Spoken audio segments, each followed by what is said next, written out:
Hey, what's up guys, this is Brad with Despite Fitness, and I wanted to make a real fast video and kind of touch base. Recently I had the pleasure of being interviewed by ArmyTimes, and for that interview I provided some insight and some information about weightlifting and exercise, excuse me, specifically for powerlifting. And so the article is now posted online, and recently, over the last 48 hours, there's been a huge spike on YouTube subscribers. And so I can't help but think that some of those subscribers are kind of due to, that article, and the article did hyperlink the YouTube channel. So real fast, just want to say a big thank you to everyone who has recently subscribed, whether you just happen to stumble upon the channel or you were directed here from the ArmyTimes article. I want to thank Irish Z28, I Am Gills, Kyrie Muscle, Beastlen Me, Lee Santo, and Lord of Blue Eyes. Those individuals had their settings set up that I could actually see that they subscribed. So I just want to say thank you to those guys and gals, potentially individually, to say just thanks. So this video, really, I just want to kind of touch base and talk about fitness within the context and confines of the military. Because the article in ArmyTimes was specifically about powerlifting, and some of the things that you can do to kind of improve your overall strength through powerlifting. But then it also touched base specifically on the deadlift, which will be implemented soon as part of the fitness test. So I'm sure that there are a lot of folks out there who are interested and or concerned about kind of improving their strength, maybe specifically with the deadlift or in other avenues.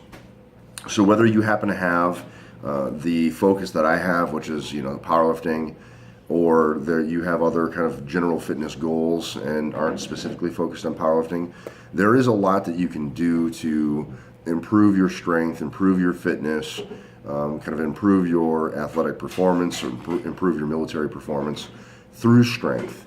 To a large extent, I advocate powerlifting because with the three main movements, the squat, the bench press, and the deadlift, those movements encapsulate kind of the total musculature of the human body.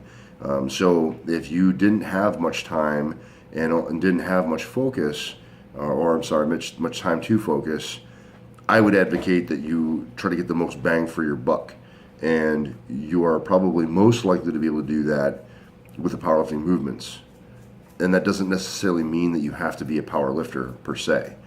So there's a lot that you can do to kind of work around the confines of the military. Myself, I train 5 days a week. I train Monday, Tuesday, Wednesday. I have a rest day on Thursday. I train Friday and Saturday, and then I rest Sunday as well.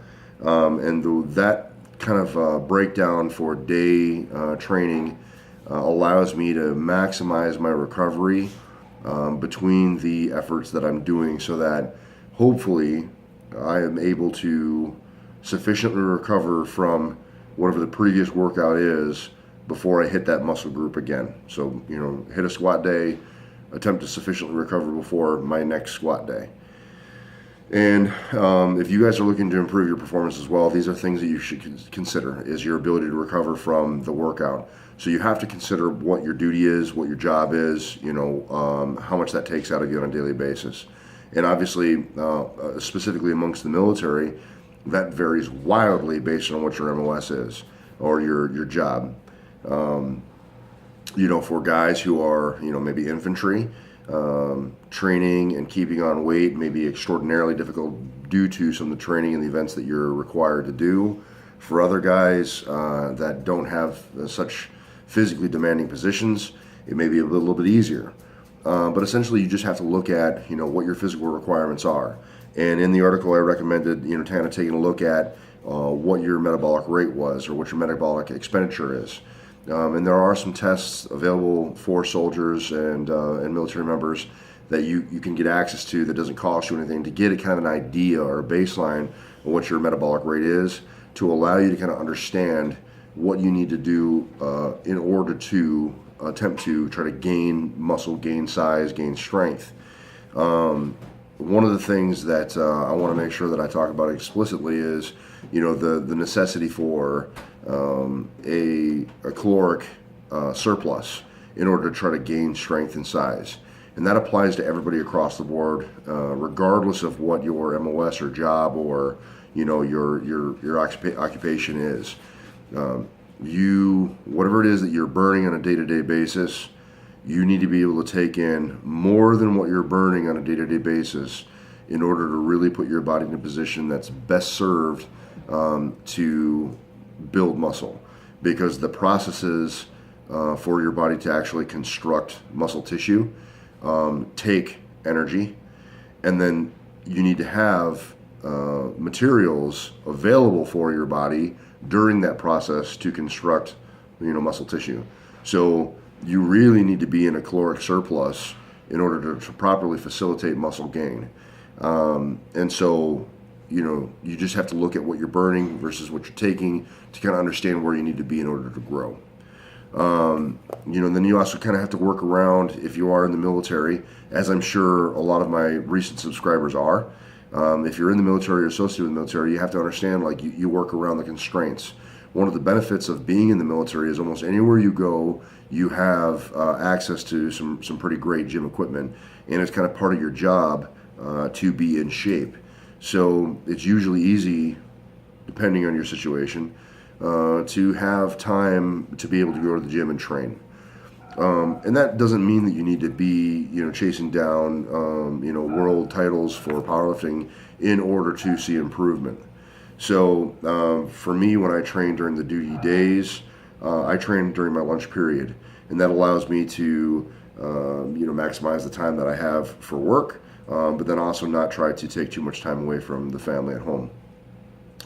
So that's kind of how I schedule my stuff. But more than anything, I just wanted to say, a big thank you to the recent influx of the subscribers. I appreciate you jumping to the channel. I want to kind of open up the floor for discussion. If there are questions that you all have that I may be able to help, provide some insight for, give you some ideas on how to maximize your training or kind of get you to where your goals are, that is the purpose of this channel. Is to help new lifters, help other athletes, other individuals who are looking to kind of improve their performance as best I can, to kind of get you where you want to be. So in that vein, if there are any specific questions from the new subscribers that I may be able to help with, leave me a comment below. Say hi. Kind of just jump in and start some discussion, and hopefully we can start a dialogue. Hopefully I can create some more videos that are specific to the questions that you all have in mind, or the things that that may help you kind of reach your end state. That's what it's all about. Anyway, that's it. I just want to make it kind of a semi-fast video. Just say a big thanks to all the new subscribers. Kind of touch base and talk about a little bit about training within the military, or how to kind of improve your performance while in the military.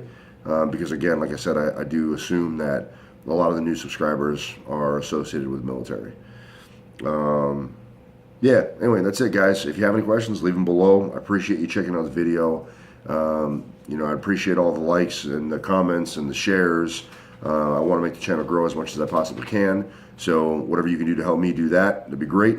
And in turn, I'll do whatever I can to help you guys reach your goals. Remember, guys, no matter what it is you think you can't do, train despite. Thanks for checking it out. We'll see you in the next one. Peace.